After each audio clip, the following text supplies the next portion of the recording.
শাপলা প্রতীকের দাবিতে অনড় এনসিপি, নির্বাচন কমিশনের সঙ্গে বৈঠকেও অচলাবস্থা।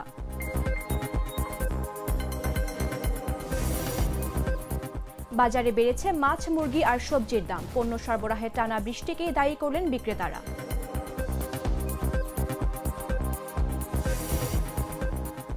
শহীদুল আলমকে তুরস্কের সহায়তায় মুক্ত করার চেষ্টা চলছে, জানালেন প্রধান উপদেষ্টার প্রেস উইং।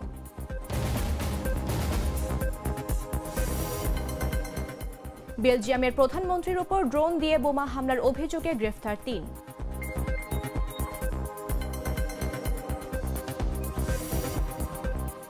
এবং দুবাইয়ে দ্বিতীয় প্রীতি ম্যাচে সংযুক্ত আরব আমিরাতকে ২-০ গোলে হারালো বাংলাদেশের মেয়েরা।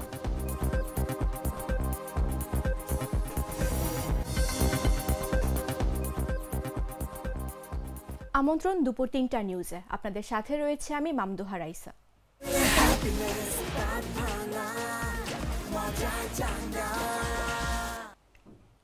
জাতীয় নাগরিক পার্টি এনসিপি শাপলার প্রতীকের দাবিতে অনড়। বৃহস্পতিবার প্রধান নির্বাচন কমিশনার এম নাসির উদ্দিনের সঙ্গে এ নিয়ে বৈঠক করে দলটির নেতারা।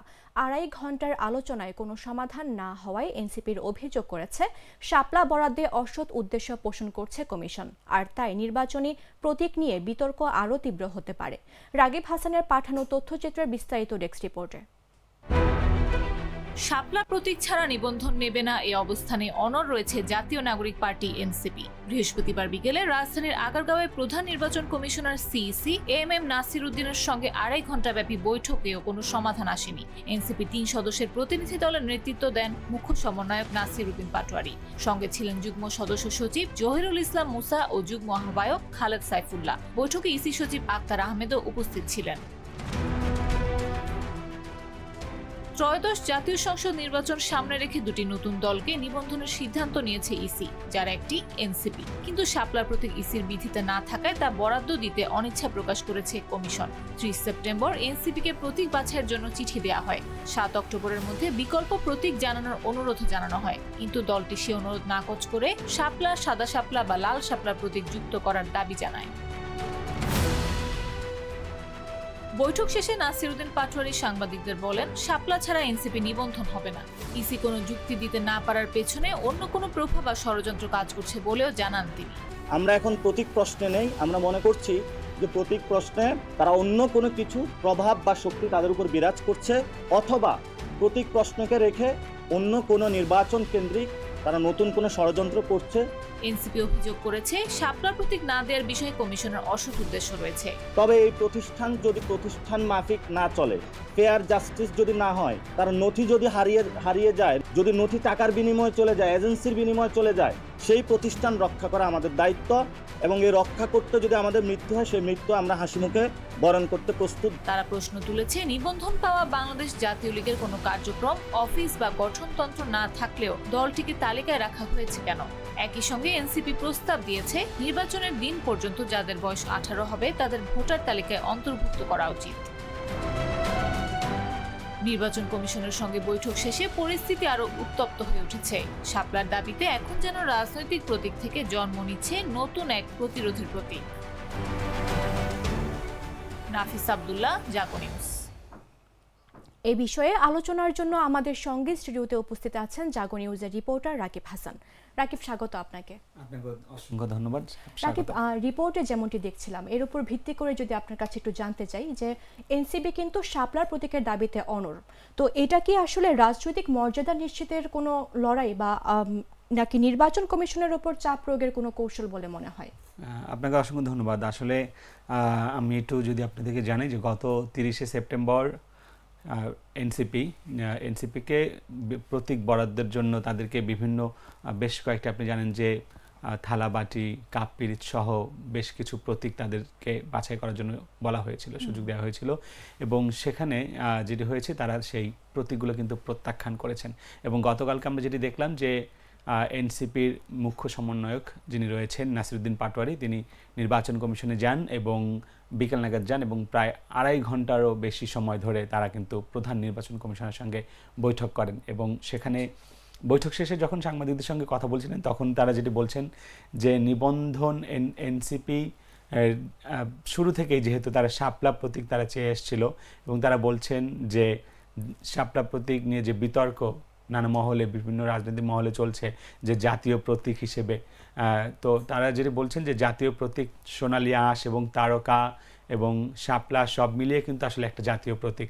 সুতরাং শুধু শাপলা জাতীয় প্রতীক হিসেবে তারা বলছেন না, এবং তারা এটিও বলছেন যে যদি শাপলা প্রতীক দিতে তাদের দেওয়া না হয়, সেই ক্ষেত্রে জাতীয় প্রতীকের মধ্যে তারকা যে চিহ্ন রয়েছে এটি একটি রাজনৈতিক দলের প্রতীক, এবং সোনালী আঁশ এবং একই সঙ্গে ধানের শীষ যেটি কিনা জাতীয়তাবাদী দল বিএনপির প্রতীক, তারা বলছেন যে যদি তার শাপলা না দেওয়া হয় সেই ক্ষেত্রে ধানের শীষও থাকতে পারবে না।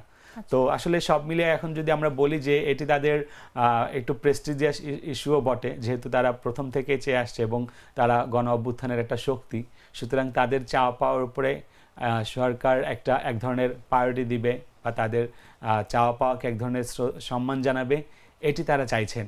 অন্যদিকে রাজনৈতিক দলের থেকে যেটি বলা হচ্ছে, বেশ কিছু দলের থেকে অনেকগুলো দল অনাপত্তি জানিয়েছে। তারা বলছেন যে তাদের এই প্রতীক দিলেও কোনো সমস্যা নেই, এবং পাশাপাশি অ্যাটর্নি জেনারেল যিনি রয়েছেন তিনিও বলেছেন এতে কোনো আইনি কোনো বাধা নেই। সুতরাং আসলে দিতে কোথায় সমস্যা সেটি তাদের প্রশ্ন, যে কেন তাদেরকে দেওয়া হচ্ছে না, এবং এর পিছনে তারা মনে করছেন যে হয়তো কোনো অদৃশ্য কোনো শক্তি, কোনো রাজনৈতিক শক্তি হয়তো বাধা প্রদান করছে। মূলত এই জায়গাটাই তারা আসলে ওভারকাম করতে চায়, যে যেই অদৃশ্য শক্তি আছে সেই অদৃশ্য শক্তিকে তারা রাজনৈতিকভাবে হোক বা আদালতের মাধ্যমে হোক সেটি মোকাবেলা করে তাদের সেই শাপলা প্রতীকই তারা অনড় থাকতে চাইছেন। আচ্ছা, নির্বাচন কমিশন কিন্তু শাপলার প্রতীক বরাদ্দ না দেওয়ার কারণ হিসেবে বিধি নিষেধের অদৃশ্যতা দেখাচ্ছে। এতে কি আসলে আইন শৃঙ্খলা বজায় রাখা হচ্ছে, নাকি রাজনৈতিক পক্ষপাতিত্বের সম্ভাবনা আছে বলে আপনার মনে হয়? আসলে নির্বাচন কমিশন তো একটা আইনের মধ্যে দিয়ে চলে।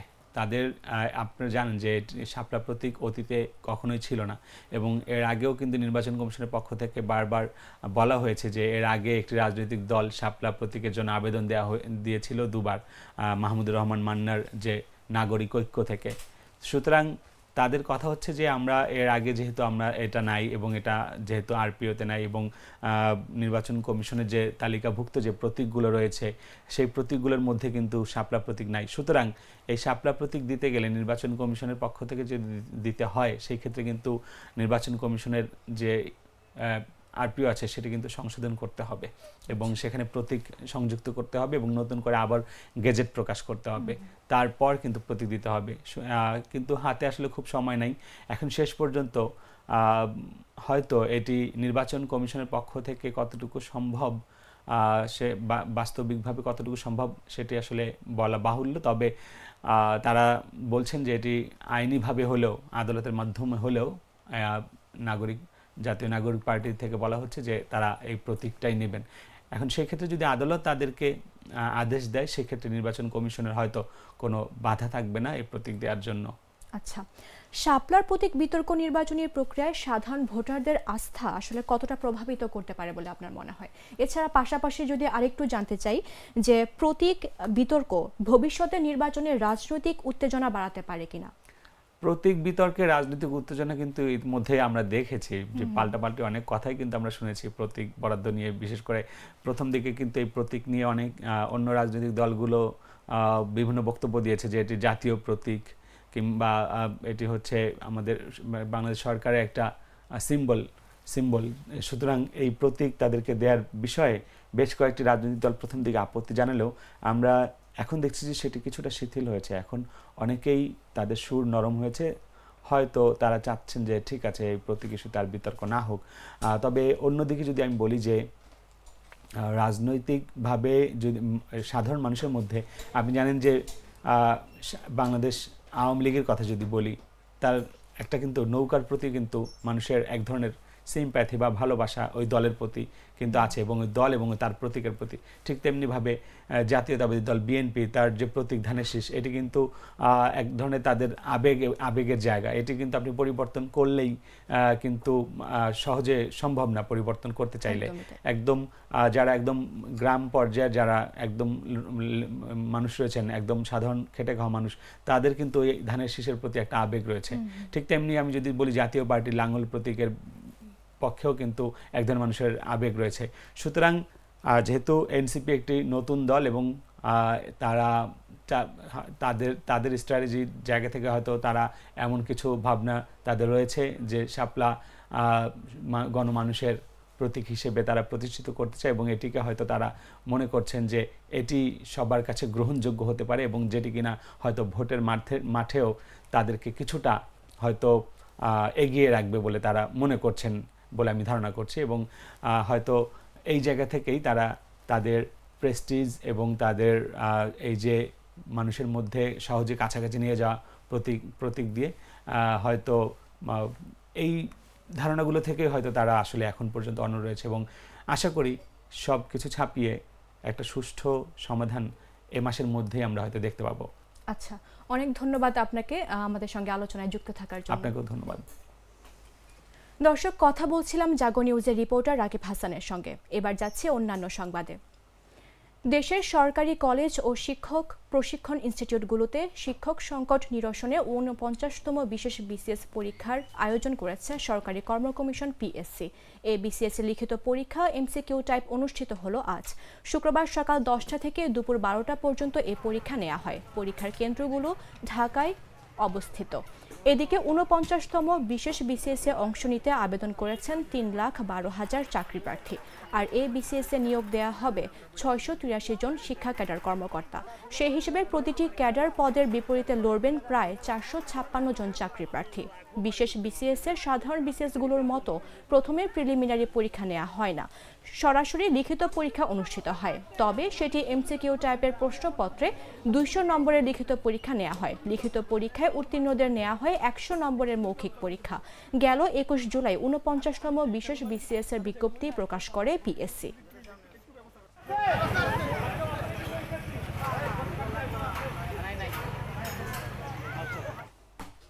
দেশে মানসিক রোগে আক্রান্ত অধিকাংশ মানুষ চিকিৎসার বাইরে। জাতীয় মানসিক স্বাস্থ্য ইনস্টিটিউটের জরিপে দেখা গেছে প্রাপ্তবয়স্কদের ৯২% ও শিশু কিশোরদের ৯৪% মানসিক স্বাস্থ্য সেবা থেকে বঞ্চিত। সামাজিক কলঙ্ক, লজ্জা ও প্রযুক্তি আসক্তি মানসিক স্বাস্থ্যের বড় বাধা। মানসিক স্বাস্থ্য নিয়ে জাগো নিউজের আয়োজিত এক গোল টেবিল আলোচনায় এমনটাই জানিয়েছেন বিশেষজ্ঞরা। বিস্তারিত জাগো রিপোর্টে। দেশে মানসিক রোগে আক্রান্ত অধিকাংশ মানুষ এখনও চিকিৎসার আওতায় আসছে না। জাতীয় মানসিক স্বাস্থ্য ইনস্টিটিউটের সাম্প্রতিক জরিপ অনুযায়ী প্রাপ্তবয়স্কদের ৯২% এবং শিশু কিশোরদের ৯৪% মানসিক স্বাস্থ্যসেবা থেকে বঞ্চিত। বৃহস্পতিবার রাজধানীর মধ্যবাড্ডায় জাগো নিউজ কার্যালয়ে আয়োজিত এক গোলটেবিল বৈঠকে এ তথ্য জানানো হয়। বিশ্ব মানসিক স্বাস্থ্য দিবস উপলক্ষে বিপর্যয় ও জরুরি অবস্থায় মানসিক স্বাস্থ্যসেবা শীর্ষক এই আলোচনায় সভাপতিত্ব করেন জাগো নিউজের সম্পাদক KM জিয়াউল হক। আমাদের একটি উদ্যোগ হচ্ছে পজিটিভ বাংলাদেশ। পজিটিভ বাংলাদেশ উদ্যোগটার মাধ্যমে আমরা কিভাবে আরো বিভিন্ন সেক্টরে উন্নয়ন এবং অগ্রগতি সাধন করতে পারি সেই বিষয় নিয়ে আমরা নিয়মিতভাবে বিভিন্ন অনুষ্ঠান আয়োজন করি। সেটাই আমাদের একটা অংশ। মূল প্রবন্ধে জাতীয় মানসিক স্বাস্থ্য ইনস্টিটিউটের সহযোগী অধ্যাপক ডাক্তার মোহাম্মদ মুনতাসির মারুফ জানান, দেশের প্রায় 18.7% প্রাপ্তবয়স্ক মানসিক রোগে ভুগছেন, যার মধ্যে বিষণ্ণতা ও উদ্বেগের হার সবচেয়ে বেশি। তবু লোকলজ্জা, সামাজিক কুসংস্কার ও কলঙ্কের ভয়ে চিকিৎসা নেন না অধিকাংশ মানুষ। মানসিক রোগ মানেই পাগল, এ ধারণাই চিকিৎসা গ্রহণে বড় বাধা বলে জানান তিনি। মানসিক রোগের কারণ নিয়ে অনেক ধরনের ফ্যালাসি বা মিসকনসেপশন মানুষের মধ্যে রয়েছে। অনেকে এটাকে জিন ভূতের আঁচড় মনে করে, অনেকে মনে করে যে এটা পাপের কারণে হয়েছে, কেউ কালো জাদু করছে, সো চিকিৎসা নিয়ে আসলে কি হবে। এইসব ভুল ধারণা, স্টিগমা এবং অসচেতনতার কারণেই অনেকে আসলে চিকিৎসা নিতে যায় না। অবসরপ্রাপ্ত অধ্যাপক ডাক্তার নীলুফার আক্তার জাহান জানান, প্রাকৃতিক দুর্যোগ বা বড় দুর্ঘটনার পর প্রতি ৫ জনে একজন মানসিক রোগে আক্রান্ত হন। দীর্ঘস্থায়ী মানসিক চাপ থেকে অনেকের মধ্যে post traumatic stress disorder PTSD দেখা দেয়। মানসিক রোগ ভেদে লক্ষণের ভিন্নতা থাকে। যেমন কেউ যদি অ্যাংজাইটি ডিসঅর্ডারে ভোগেন তাহলে তার মধ্যে প্রধানত তিনি দুশ্চিন্তা, কাজে মনোযোগ নাই, বিরক্তিভাব, ঘুমের অসুবিধা, রাগ উঠে যাওয়া, এই ধরনের সিমটম নিয়ে অ্যাংজাইটি ডিসঅর্ডারের পেশেন্টরা প্রেজেন্ট করে থাকেন। শিশু কিশোর মনোরোগ বিশেষজ্ঞ ডাক্তার সাদিয়া আফরিন বলেন, প্রযুক্তি আসক্তি বর্তমানে শিশুদের মানসিক স্বাস্থ্যের বড় হুমকি। শিশুদের স্ক্রিন টাইম নিয়ন্ত্রণ, খেলাধুলা ও পারিবারিক সময় বাড়াতে অভিভাবকদের প্রতি আহ্বান জানান তিনি। বাচ্চাদের স্বাভাবিক গ্রো করা অথবা স্বাভাবিক একটা বৈশিষ্ট্য কিন্তু ওরা এক্সপ্লোর করতে খুব পছন্দ করে। তো আমি নতুন নতুন জিনিস যেটা তার স্কিল বাড়বে সেই সব জায়গায় যদি তাকে আমি অল্টারনেটিভলি ইনভলভ করতে পারি, তখন কিন্তু এই ডিভাইস আসক্তি হচ্ছে ধীরে ধীরে কমে যাবে, অথবা এটার মধ্যেই সে হয়তো আসবে না। মানসিক স্বাস্থ্য নিয়ে সামাজিক লজ্জা কাটিয়ে উঠতে পারলেই শুরু হবে সুস্থতার যাত্রা, এমনটাই মনে করছেন বিশেষজ্ঞরা।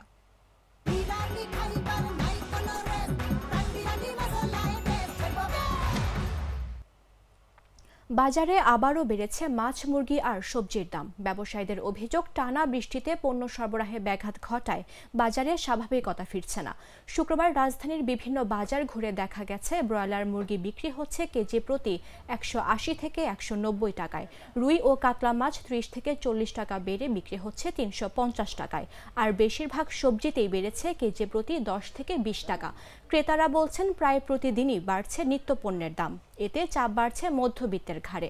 আর বিক্রেতারা বলছেন পরিবহন ব্যয় এবং সরবরাহ সংকটের কারণে দাম কমার সম্ভাবনা আপাতত নেই।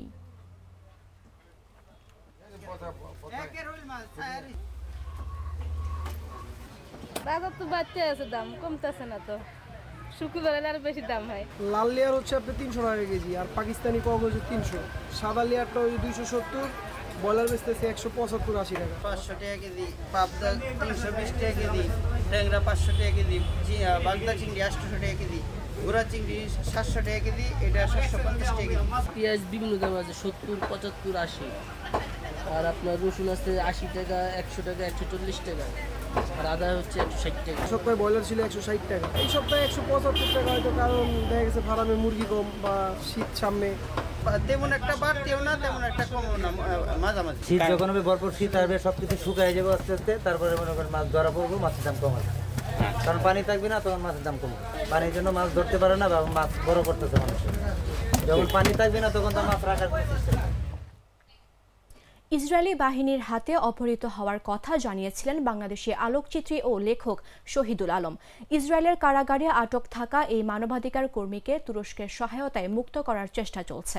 তুরস্কের কর্তৃপক্ষ আশা প্রকাশ করেছেন যে আজই তাকে বিশেষ বিমানযোগে আঙ্কারায় নিয়ে আসার সম্ভাবনা রয়েছে, যদিও এ ব্যাপারে তুর্কি কর্তৃপক্ষ শতভাগ নিশ্চয়তা দিতে পারেনি।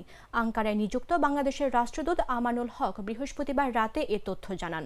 শুক্রবার সকালে প্রধান উপদেষ্টার ভেরিফাইড ফেসবুক পেজে এই বিষয়টি জানানো হয়। এতে বলা হয়, শহীদুল আলম ইসরায়েলি কর্তৃপক্ষের দ্বারা অবৈধভাবে আটক হওয়ার পর জর্ডান, মিশর ও তুরস্কে অবস্থিত বাংলাদেশ দূতাবাসকে ওইসব দেশের পররাষ্ট্র দপ্তরের সঙ্গে যোগাযোগ করে মুক্ত করার দ্রুত উদ্যোগ নিতে বলা হয়। দূতাবাসগুলো শহীদুল আলমের মুক্তির বিষয়ে স্থানীয় কর্তৃপক্ষের সঙ্গে সার্বক্ষণিক যোগাযোগ রাখছে।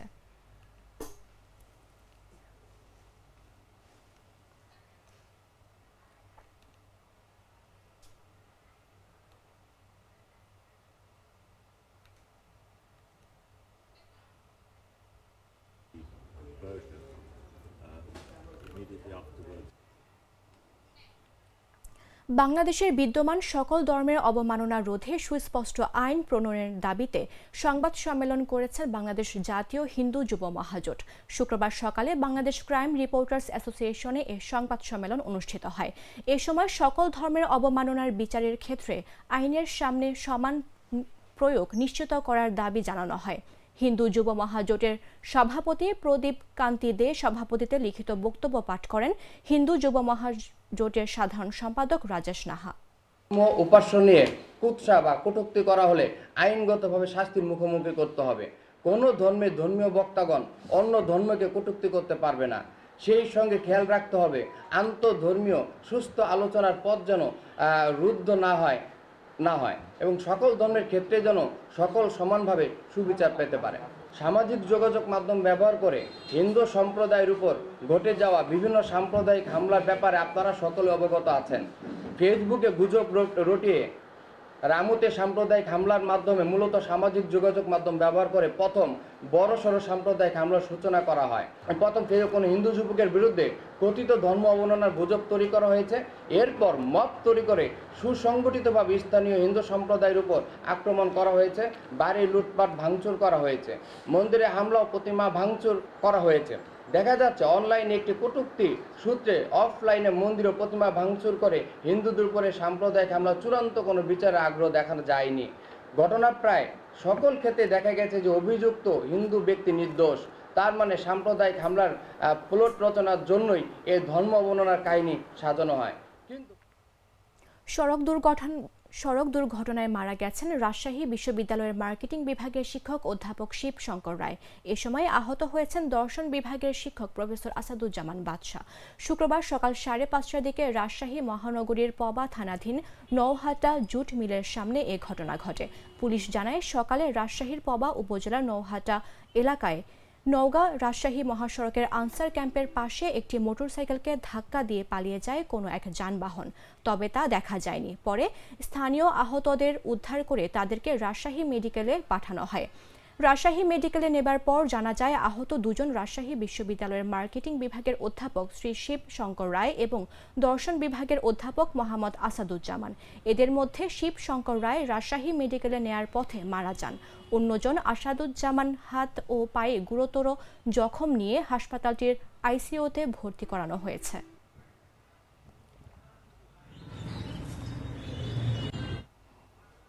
অনলাইনে ইলিশ বিক্রেতা প্রতারণা ও হয়রানির শিকার হয়েছেন অনেক ক্রেতা। যারা এর সঙ্গে জড়িত তারা চাঁদপুরের ইলিশ বলে এবং ঠিকানা ব্যবহার করে প্রতারণা করে আসছেন। এসব প্রতারণা ঠেকাতে কঠোর পদক্ষেপ নিয়েছে চাঁদপুরের জেলা প্রশাসন। জেলার স্থায়ী বাসিন্দা অনলাইনে যারা ইলিশ বিক্রি করেন তাদের কাছ থেকে নিবন্ধনের জন্য আবেদন গ্রহণ করেন। 44 জনের আবেদন জমা হলে যাচাই বাছাই করে 7 জন ব্যবসায়ীকে নিবন্ধন দেওয়া হয়। বৃহস্পতিবার বিকেলে জেলা প্রশাসকের সম্মেলন কক্ষে আনুষ্ঠানিকভাবে 7 ব্যবসায়ীর হাতে অনলাইনে ইলিশ বিক্রির জন্য নিবন্ধন সনদ তুলে দেন জেলা প্রশাসক মোহাম্মদ মহসিন উদ্দিন। তিনি এ সময় বলেন, কাগজপত্র সঠিক পাওয়ার কারণে প্রাথমিক পর্যায়ে 7 জনকে নিবন্ধন দেওয়া হয়েছে। প্রতি বছর এ ধরনের নিবন্ধন দেয়া হবে। পাশাপাশি নিবন্ধনের জন্য কোনো টাকা নেওয়া হয়নি। পরে 1 থেকে 2 বছরের জন্য নবায়নের জন্য পদ্ধতি চালু করা হতে পারে বলেও জানান তিনি। তবে এর মধ্যে কেউ যদি ব্যবসা বন্ধ রাখেন তার নিবন্ধন বাদ করে দেয়া হবে।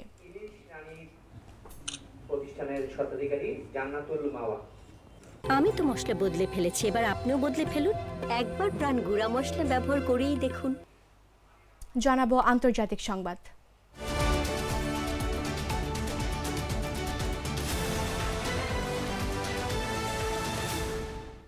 বেলজিয়ামের প্রধানমন্ত্রী বার্ট ডে ভেবার এবং অন্যান্য রাজনীতিকদের ওপর ড্রোন দিয়ে বোমা হামলার পরিকল্পনার অভিযোগে 3 জনকে গ্রেফতার করা হয়েছে। বৃহস্পতিবার তাদের গ্রেফতার করা হয় বলে জানিয়েছেন বেলজিয়ামের ফেডারেল প্রসিকিউটর অ্যান ফ্রান্সেন।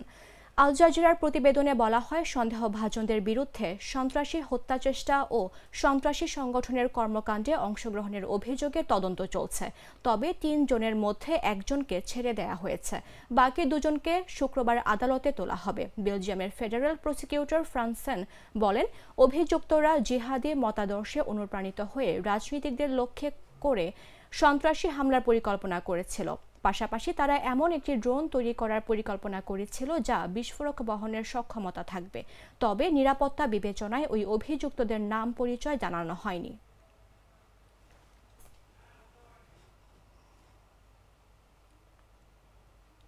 সংবাদ শেষ করব খেলার খবর জানিয়ে।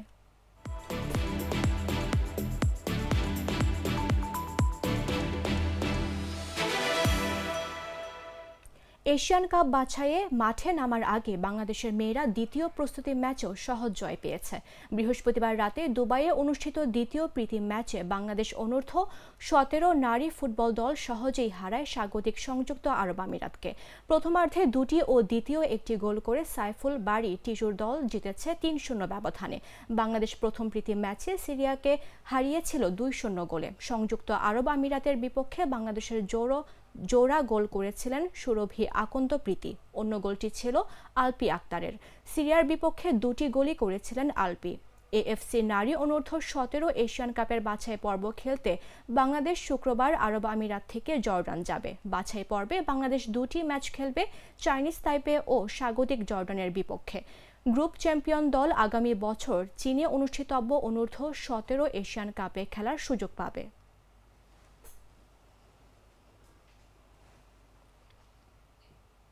সংবাদ শেষ করার পূর্বে শিরোনামগুলো জানিয়ে দিচ্ছে আরও একবার।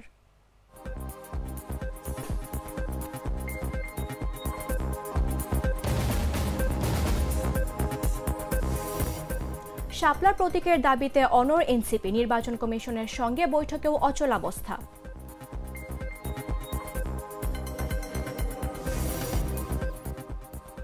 বাজারে বেড়েছে মাছ, মুরগি ও সবজির দাম। পণ্য সরবরাহে টানা বৃষ্টিকেই দাবি করলেন বিক্রেতারা। শহীদুল আলমকে তুরস্কের সহায়তায় মুক্ত করার চেষ্টা চলছে, জানালেন প্রধান উপদেষ্টার প্রেস উইং।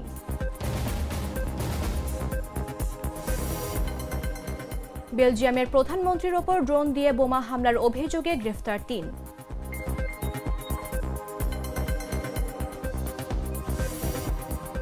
এবং দুবাইয়ের দ্বিতীয় প্রীতি ম্যাচে সংযুক্ত আরব আমিরাতকে ২-০ গোলে হারালো বাংলাদেশের মেয়েরা।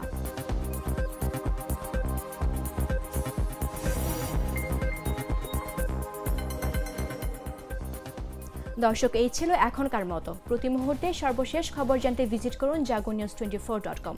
ফলো করুন আমাদের ভেরিফাইড ফেসবুক পেজ এবং সাবস্ক্রাইব করুন জাগো নিউজের ইউটিউব চ্যানেল। ধন্যবাদ সবাইকে।